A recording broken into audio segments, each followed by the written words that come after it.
Salut tout le monde, aujourd'hui on se retrouve pour une nouvelle vidéo et aujourd'hui on va parler de quoi? Des carences. D'abord les carences, qu'est-ce que c'est? Parce que je sais que certains ne savent pas encore tout à fait ce que c'est. Les carences, c'est manquer de quelque chose, ne pas avoir un apport assez élevé. Alors on peut par exemple avoir des carences en fer, en calcium ou encore en protéines. Ah, vous demandez ce que c'est ça? C'est une petite pancarte? Je l'ai eu pour mes 20 ans. Eh oui, je viens d'avoir 20 ans. Hey, alors, il y a écrit 20 ans, zone de délire. Ici, on est toujours à fond et on profite de tout ce qui est bon dans la vie, à vos risques et périls. Et bien sûr, quand on est vegan, on a le droit à la fameuse réflexion des carences. Alors, tu sais, c'est peut-être bien de ne pas manger de produits animaux, mais tu devrais quand même faire attention, hein. Tu veux peut-être avoir des carences. Alors déjà, non. Les véganes n'ont pas de carence en protéines, en calcium ou en fer. Alors, la viande pour les protéines, le lait pour le calcium et les œufs pour le fer. Et ben c'est bon, on a tout. Alors déjà, faut savoir que dans les produits végétaux, même dans la plupart des produits végétaux, les protéines, le fer et le calcium, ils sont la plupart du temps mieux assimilés par notre corps. Non mais attends. Mais là, tu es en train de dire que tu es en train de remettre toute mon enfance en existence? Que tout ce qu'on nous a dit quand on était petit, c'était pas vrai? Eh ben, en grande partie, oui, malheureusement. Ou heureusement, ça dépend comment on le voit. Eh mais t'es qui toi?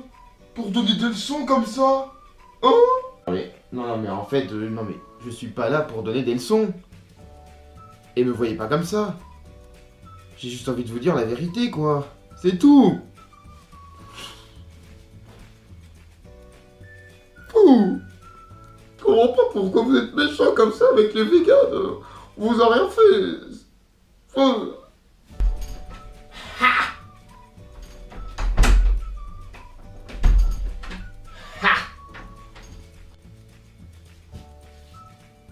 Mais ce qu'il faut se dire,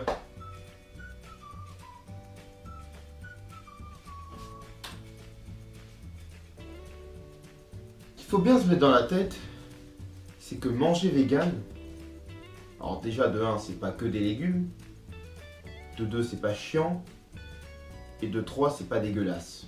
Merde, je parlais des carences, je parle des carences.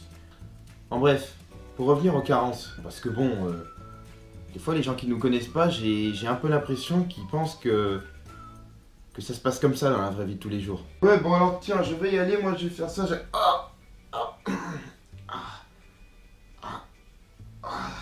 ça doit être une de mes carences qui revient. Bon, je vous ai un peu menti, c'est vrai que quand on est vegan, il y a 2 points sur lesquels on n'est pas comme vous. Je voulais pas vous le dire, mais bon, maintenant que j'en suis là, je vais être obligé, je pense. Non, je déconne. Je suis sûr que tu m'as cru. Alors, il y a 2 points, c'est vrai, sur lesquels où on n'est pas pareil. Alors, tout d'abord... Attendez, je regarde ma fiche. Ok. Alors, tout d'abord, il y a la vitamine D. Et oui, la vitamine D, déjà, qu'est-ce que c'est? Alors, on nous parle souvent de la carence en vitamine D.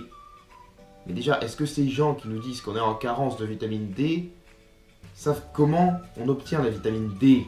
Non, parce qu'ils sont marrants là. Oh oui, vous savez, les véganes, vous êtes en carence de vitamine D. J'espère que tu as au moins étudié le sujet pour affirmer ce que tu dis. Non, parce qu'en fait, la vitamine D, elle s'obtient en étant exposée au soleil. Donc bon, nous on est dans une bonne région pour ça. Bon, on est peut-être dans une bonne région, mais c'est pas encore suffisant. Oui, c'est vrai. C'est pas parce que la vitamine D, là on en a le plus, c'est au niveau de l'équateur. Et oui, non, on n'habite pas au niveau de l'équateur ici. Non. Et maintenant, le deuxième point sur lequel on nous prend beaucoup la tête. La vitamine B12. Cette fameuse vitamine B12. Ah, la B12. Alors déjà, la B12, à quoi sert-elle? Déjà, principalement, à bien faire fonctionner le cerveau. Autant dire qu'elle est importante, oui. Autre question, Où trouve-t-on la vitamine B12? Voilà, attention. Là, c'est là que le problème se complique. Parce que là, on va avoir droit à deux réactions différentes. D'un côté, on va avoir les lobbies des produits animaux qui vont nous dire La B12 n'est contenue que dans les produits animaux. C'est prouvé scientifiquement. et d'un côté, il y a nous les véganes et on a une explication un peu différente. Hein, les lobbies des produits animaux. C'est pas vraiment vrai ce que vous dites. Eh oui. Ce sont tout simplement les éleveurs qui complémentent leurs animaux en leur donnant de la B12 à manger. Eh oui. C'est tout de suite moins naturel. Je le reconnais. Alors la seule solution pour les véganes, nous qui ne mangeons pas de produits animaux, eh ben c'est de se complémenter comme les animaux que vous mangez. Eh oui. Oui, ça revient au même en fait. Et en fait, ça revient pas au même que pour nous, si on y réfléchit. Ça revient au même pour tout le monde, les carnistes y compris. Eh ben oui, parce que d'un côté, on a une situation où on prend la B12 directement, et d'un autre où on prend la B12 qui a été donnée à un animal. Donc en fait, il y a juste un intermédiaire, mais sinon c'est exactement la même chose en fait. Voilà, ça c'est l'argument que je donnerai aux personnes qui me disent que prendre de la B12 en gélule n'est quelque chose de pas naturel. Eh bah si, c'est naturel. C'était la Minute Science. Oui. Top, je suis une personne qui ne mange quasiment rien de la journée et même de l'année. Je suis une personne pleine de carences. Je suis une personne qui bouffe que de l'herbe. Je suis... Une vache? Mais non, Marjolaine, c'était bien sûr un vegan. Qu'est-ce qu'on se marre. Merci les enfants. Oups, désolé pour ça.